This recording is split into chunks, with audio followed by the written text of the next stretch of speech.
We now head over to the OL Reign, and as I mentioned, at the top of the show, with the offseason in this winter/early spring time of the year, teams can quiet down and things can get kind of meh. We get into the doldrums, so to say. But things really picked up this past week for the Reign in anticipation for the expansion draft. So it started on the 11th. The team re-signed goalkeeper Maya Perez. Perez first signed with the Reign on September 21st and was with the club really as the third goalkeeper through the final 3 games of the regular season and the playoffs. Didn't get any game action. Didn't really see her. I don't think she even suited up. Prior to signing with the club, the 24-year-old was with Angel City FC and did get loaned to GPSO ISI 1992. So, again, that move, it was nice to see the third goalkeeper for the Reign, and especially with the expansion draft. And we'll get to the protected lists here in a minute. Really thought that maybe we might see Laurel Ivory potentially go. And it's always good to have a third goalkeeper just in case. But luckily didn't have to deal with that. But it was good to see, there's some offseason moves being made throughout the course of the year.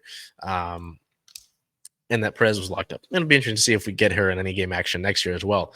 On the same day, it was announced that Angelina is leaving via free agency since joining the Reign in 21. Angelina totaled 28 regular season appearances, 10 starts, recording 1 assist, 15 shots, 63 duels won, 22 tackles won, and 9 chances created. Angelina would go and sign with Orlando. So best of luck there. It was tough ever since she suffered the ACL injury, wasn't really able to make it into the starting lineup, and got limited action when she was suited. So all the best of luck to Angelina down in Orlando. On the same night, or might have been the next night, Jess Fishlock and Zara King were married.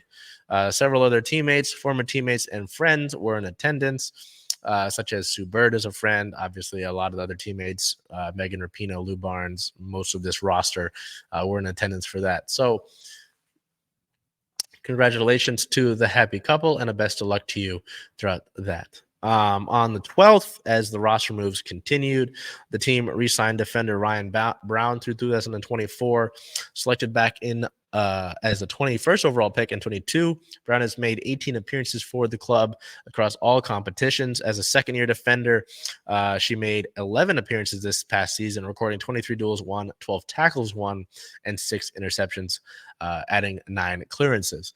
During the 2023 Challenge Cup, she appeared in all 6 of the games of group play, and held opponents scoreless in every game. The 23-year-old finished second on the team in the tournament in tackles won, interceptions, and blocks, respectively.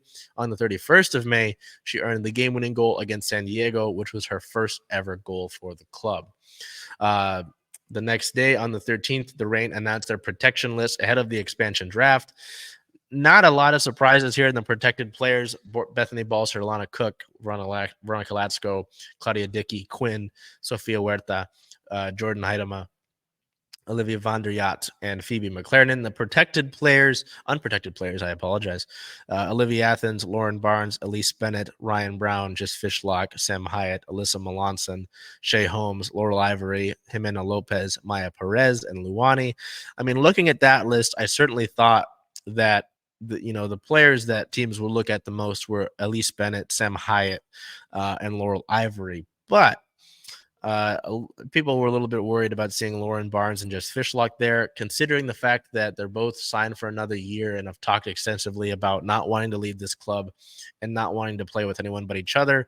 It didn't make sense to see them picked, and it just kind of seemed like a situation in 2 years ago's expansion draft where Megan Rapinoe was unprotected and people knew not to take her. So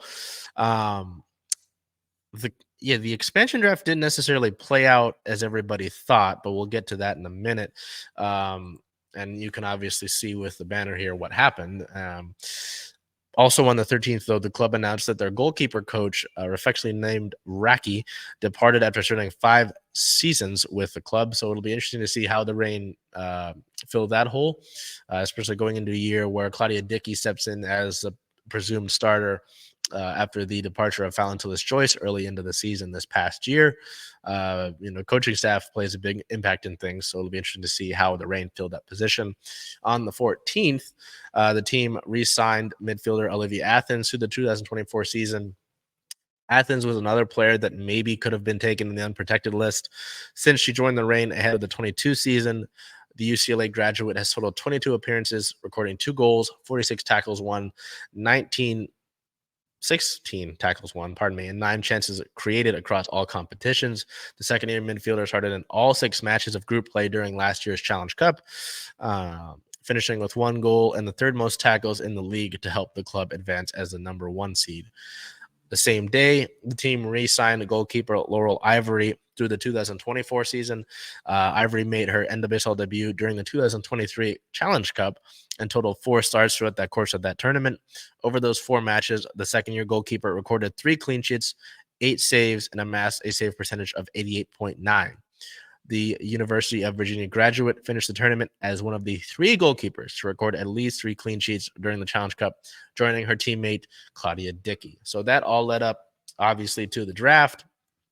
And in the draft, Bay FC would select defender Alyssa Malonson, which was a little bit of a surprise.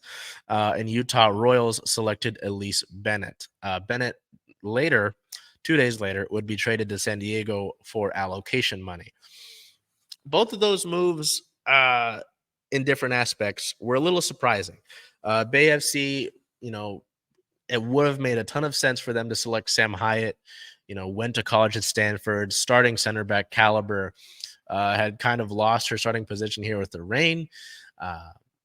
And Bay FC went with Alyssa Malonson. There are murmurs that something else, that move might not fully be as, taken at face value. We'll see if that comes to play. But a little bit surprised that with the first overall pick of the expansion draft that Bay FC went with Malonson. She's talented for sure, but we didn't see much of her at all in the Reign days. So that was a little bit puzzling. After the Reign had Malonson picked, they could go and protect another player from that unprotected list, and they use it on Hyatt. So that's interesting as well. After she fell out of a starting position, maybe it's a position like Javier Arriaga where the club really wants her in that depth in the club. So it'll be interesting to see what Sam Hyatt's role looks like in the 2024 season. Elyse Bennett, this move made a lot of sense. It was unfortunate, the talented former Washington State alum really wasn't able to get a starting position here this past season with the Reign after being acquired around the draft. But certainly could have thought with Megan Rapinoe retired that Bennett could have fit into an increased role here in 2024. But, again, interesting to see that Utah selected her and then nearly immediately traded her away to San Diego. So hoping but nothing for the best for Elyse moving into the next season, hoping that she can get more of an expanded role as well. So we'll make sure that no other news dropped ahead of everything else. Thank goodness. Nothing else did. But that will wrap it up. We've gone through, at least for the Reign, they've gone through the expansion draft. And January 12th is when the entry draft is. So we've mainly just got free agency now. In a meeting, in a post-expansion draft meeting with the media, General Manager Leslie Gallimore did say that the discussions with free agents Rose Lavelle and Emily Sonnet have continued since the summer, and that they've put in their final pitch, and they're hoping in the next few days that they get a decision from those 2 players, because obviously they waited to make a deal with them so they didn't have to worry about protecting them, unprotecting other players in the expansion draft. So hoping to get that sort of news in the next few days. But that will wrap things up for this week's episode.